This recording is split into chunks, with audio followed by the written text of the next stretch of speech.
बोली कृष्ण कन्हैया की, श्यापत रामचंद्र भगवान की जय। आपका स्वागत है हमारे चैनल मंगल ज्ञान दर्पण में। साथियों, आज हम आपके लिए एक ऐसी कथा लेकर के आए हैं जिस कथा को सुनने से आपकी संपूर्ण मनोकामनाएं पूर्ण अवश्य होंगी।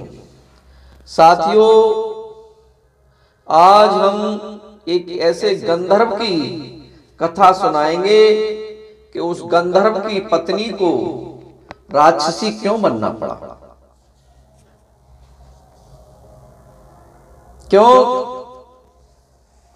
क्योंकि वह राक्षसी पहले गंधर्व थी और भगवान इंद्र ने उनको श्राप देकर के राक्षसी बना दिया। साथियों, ये कथा आपको जरूर पसंद आएगी। जो मेरे नए साथी मेरे चैनल से जुड़े हैं उनसे निवेदन करूंगा मेरे चैनल को सब्सक्राइब अवश्य कर लें, वीडियो को लाइक भी करें। साथियों, आज हम आपको जया एकादशी की कथा सुनाते हैं। जया एकादशी माघ मास की शुक्ल पक्ष की एकादशी को जया एकादशी कहते हैं। इसमें भगवान श्री कृष्ण की पूजा की जाती है। भगवान श्री कृष्ण को पुष्प, जल, अक्षत, रोली तथा विशिष्ट पदार्थों से पूजा करनी चाहिए। भगवान को भोग लगाकर प्रसाद ग्रहण करना चाहिए। साथियों, प्राचीन काल में इंद्र की सभा में माल्यवान नाम का एक गंधर्व गीत गा रहा था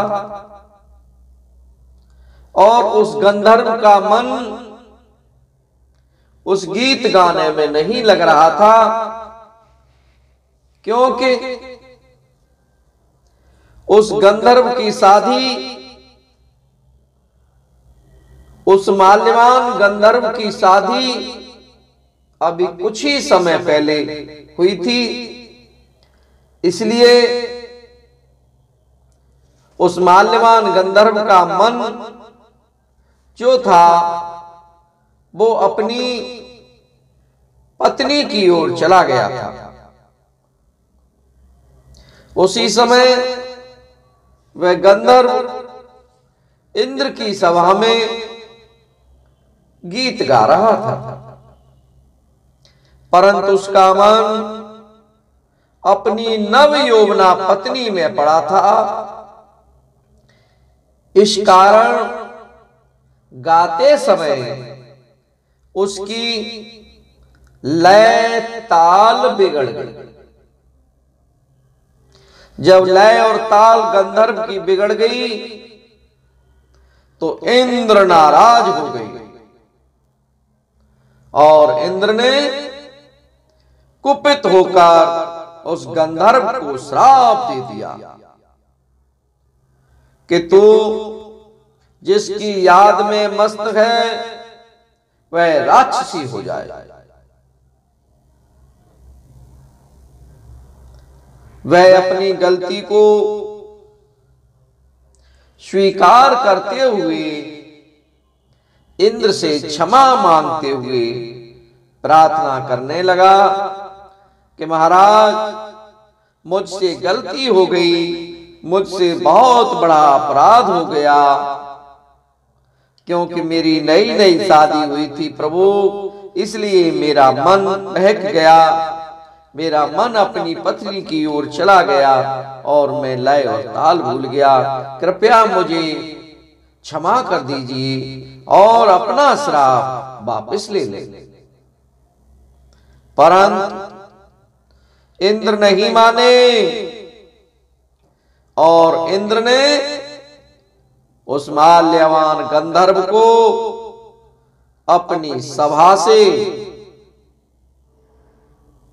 बाहर निकलवा दिया और वह माल्यवान गंधर्व घर अपने वापस आ गया। और घर आने पर उसने देखा कि वास्तव में ही उसकी पत्नी राक्षसी बन चुकी थी।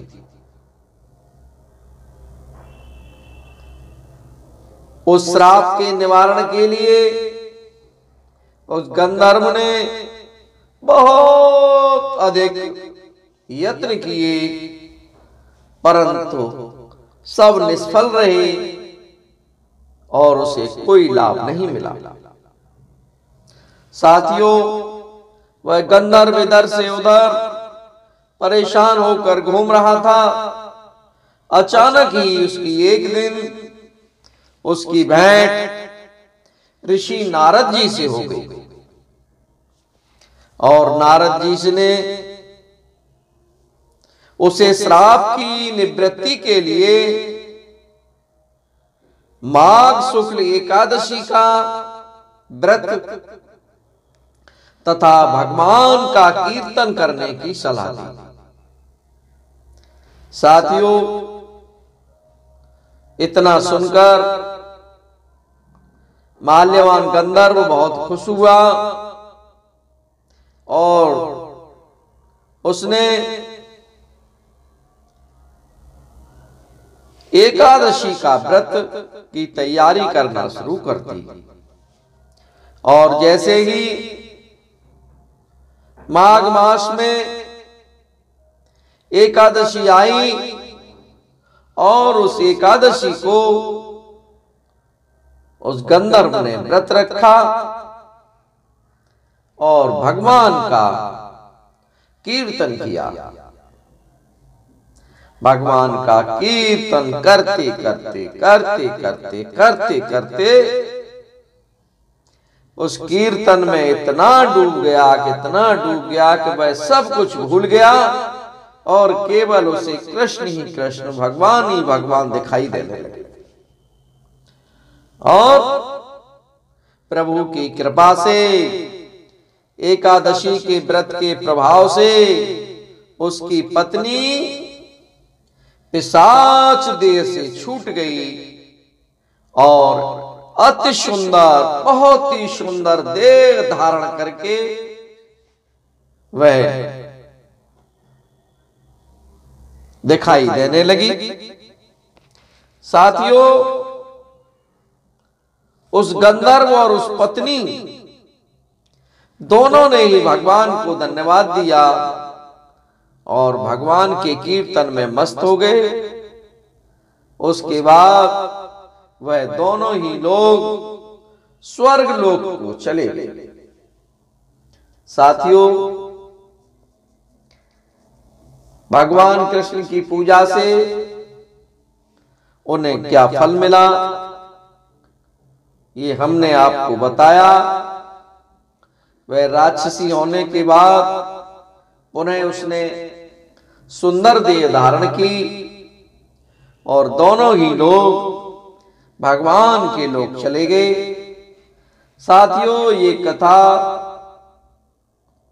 आपको पसंद आई हो तो मेरे चैनल को सब्सक्राइब और वीडियो को लाइक अवश्य करें और हम इसी तरह आपके लिए नई नई कथाएं समय समय पर लाते रहेंगे और आपको सुनाते रहेंगे। तब तक आप लोगों को बहुत बहुत धन्यवाद। बोलिए सियापत रामचंद्र भगवान की जय।